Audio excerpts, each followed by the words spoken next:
السلام علیکم۔ سالک کے لیے گناہ صرف ایک غلط عمل نہیں ہے۔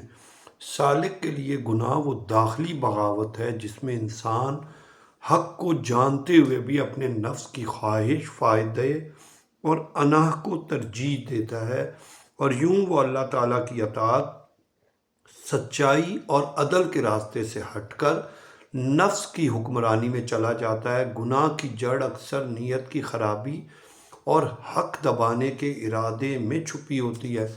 علمی طور پر جو ہے گناہ اس وقت بنتا ہے جب حق واضح ہو، حد معلوم ہو، اور پھر بھی انسان جان بوجھ کر اس حد کو توڑے۔ سالک کے لیے یہاں ایک اضافہ یہ ہوتا ہے کہ بعض گناہوں میں صرف غلطی نہیں ہوتی بلکہ نیت کی خرابی اور حق دبانے کا قصد بھی شامل ہو جاتا ہے، یعنی ظلم کا پہلو پیدا ہوتا ہے۔ عقلی طور پر گناہ یہ ہے کہ انسان سچ کے مقابلے میں اپنی خواہش کو ترجیح دے، دلیل کے باوجود ضد پر قائم رہے اور اپنی بات منوانے کے لیے حق کو دبانے لگے۔ تو بہت دفعہ انسان اپنے فائدے کو اصول کا نام دے دیتا ہے اور اپنی انا کو غیرت سمجھ لیتا ہے۔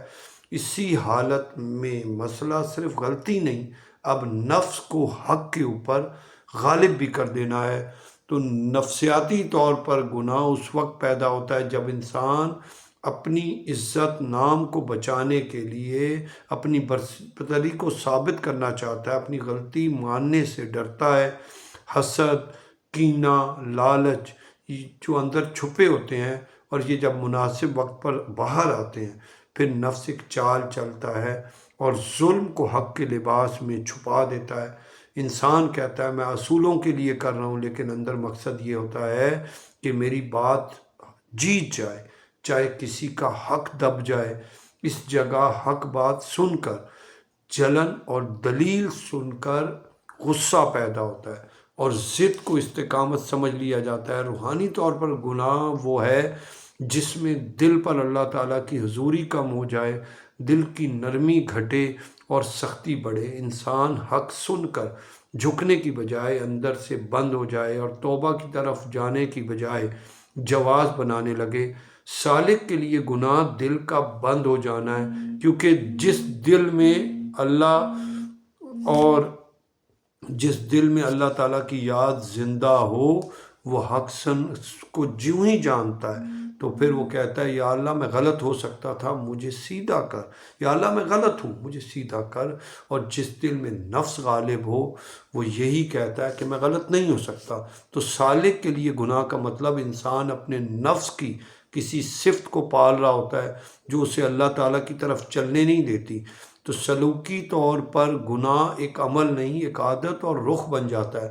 یہ رخ ضد، خود پسندی، بدگمانی، حق دبانے اور لوگوں کو نیچا دکھانے یا عبادت کو غرور بنانے کی صورت میں ظاہر ہوتا ہے۔ جب یہ چیزیں بڑھتی ہیں تو دل آہستہ آہستہ اندھا ہونے لگتا ہے، پھر انسان کو سچ کم اور اپنا موقف زیادہ دکھائی دیتا ہے۔ تو تصوف میں اصل خطرہ یہ نہیں ہے کہ بندہ گناہ کر کے یعنی گناہ کر بیٹھا، بلکہ اصل خطرہ یہ ہے کہ بندہ گناہ کو جائز سمجھنے لگے یا اسے نیکی کے لباس میں پیش کرنے لگے۔ تو صوفیاء کرام کے نزدیک گناہ کی سب سے خطرناک صورت وہ ہے جس میں نیت خراب ہو، حق دبانے کا قصد ہو اور آدمی اسے دین یا اصول کا نام دے۔ یہی وہ مقام ہے جہاں نفس حق کے لباس میں ظلم کرتا ہے اور انسان کو احساس بھی نہیں ہوتا۔ تو اگر سالک اپنے اندر نوٹ کرے کہ میں دلیل کے باوجود ضد کر رہا ہوں، حق سن کر اپنے اندر میرے جلن اٹھ رہی ہے، میں اپنی بات بچانے کے لیے کسی کا حق دبا رہا ہوں، اپنی غلطی ماننے کی بجائے دوسروں کی نیتوں پر حملہ کر رہا ہوں، تو میں عبادت یا دین کو اپنی برتری ثابت کرنے کے لیے استعمال کر رہا ہوں، میں حق یعنی سچ کے سامنے جھکنے کی بجائے جواز بنا رہا ہوں۔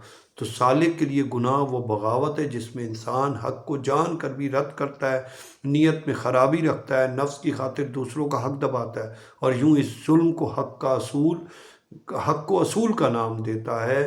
تو سالک کے لیے کا کام یہ ہے کہ وہ ہر قسم کی بغاوت سے بچے، خاص طور پر اس بغاوت سے جو دین کے لباس میں آتی ہے، کیونکہ وہ بغاوت سب سے زیادہ دھوکہ دیتی ہے۔